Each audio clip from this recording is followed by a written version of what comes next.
So no joke, simply due to the Golden Globe nominations, I had no opinion of Jared Leto being nominated, so I need to see for myself, did he deserve this? And let me tell you, HBO Max knows what they're doing because you go on their homepage right now and that's the first thing you see, the little things with Jared Leto's Golden Globe nominated performance. So I clicked watch and here we go. Movie reviews. So The Little Things, directed by John Lee Hancock. The plot goes like this off of IMDb. Kern County Deputy Sheriff Joe Deacon is sent to Los Angeles for what should have been a quick evidence-gathering assignment. Instead, he becomes embroiled in the search for a serial killer who is terrorizing the city. John Lee Hancock's an interesting director. He directed The Rookie, which I don't know why, but I always associate that with The Wonderful World of Disney. Like, truly, it just must have happened once, and now that's the only thing I think of when I hear The Rookie. He also directed The Blind Side, a movie that I just do not care about. He directed Saving Mr. Banks, which is a movie that I really forget. And then he directed The Founder, which is a movie I actually really love, but also just very forgetful. So we're off to a good start. This guy is not really memorable for me. But then you add 3 Oscar-winning actors: Denzel Washington, Rami Malek, Jared Leto, and now Jared Leto nominated for a Golden Globe. What do you get?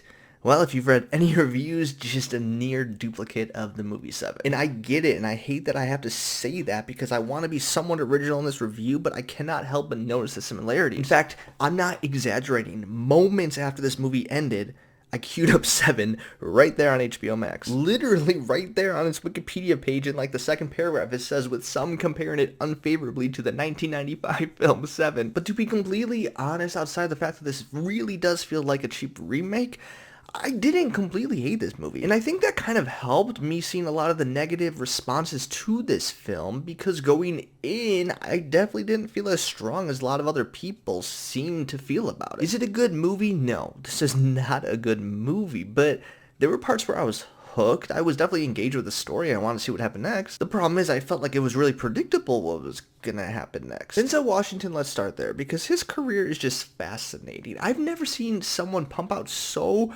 many mediocre movies with someone that is so talented. Like I said, Oscar-winning Denzel Washington. He has so many great films, but also he releases a lot of films. And so it's interesting to see him at this point in his career, because while his performance in this movie was fine, it kind of felt like he was phoning it in. If I want to see him in a movie, I want to see him compelling. I want to see him draw me in. I want to see him just take over the screen. And unfortunately, he didn't really do that. It seemed like he wanted to leave a lot of that work to Rami Malek and Jared Leto, who, let me just tell you, they definitely tried to give it their all. Let's start with Jared Leto. The Golden Globe nominated performance of Jared Leto. I don't know how to feel about Jared Leto, and I think I feel a lot about his acting the same way I feel about his music in 30 Seconds to Mars. Now, when 30 Seconds to Mars was in its peak, it was fantastic. I loved their music. Their albums were just on repeat. Their songs were just anthems that you could just sing in a crowd or in your car or really wherever you were. And then they just like turn into a cult. Like, I think people forget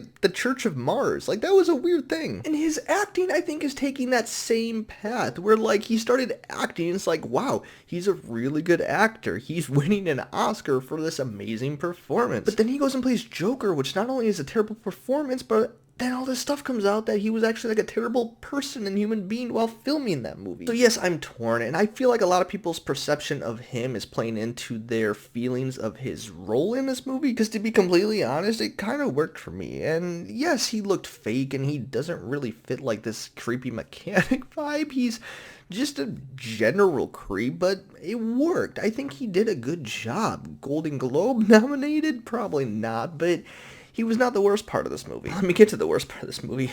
Rami Malek. I think I'm just at the point of accepting I don't think Rami Malek is a good actor. And that might feel really harsh because of, once again, Oscar-winning Rami Malek. But I think I'm ready to just like publicly admit that like Bohemian Rhapsody was a fun movie at the time, and it was fun to see a bunch of Queen performances in the theater.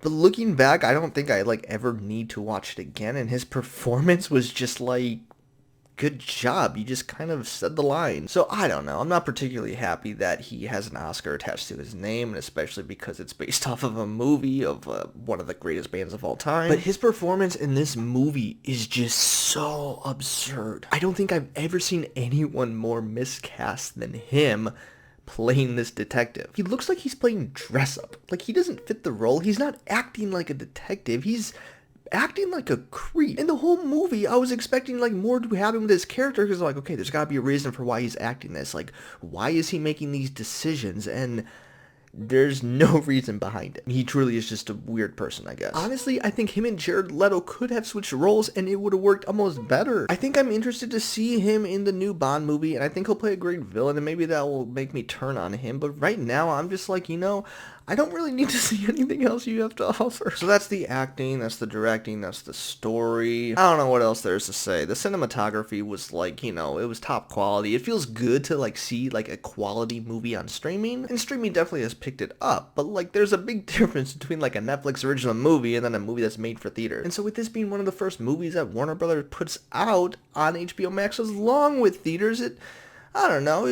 felt good to kind of test the waters, I guess. If nothing else, I'm glad I didn't have to waste money seeing this in theater, so thank you HBO Max for that. Overall, I'm going to give this movie a 2 out of 5 stars if you follow me on Letterboxd, and you should. So that's The Little Things. Have you seen it? What do you think? Comment below. Don't forget to like and subscribe if you want to see more content like this, and I will see you next time.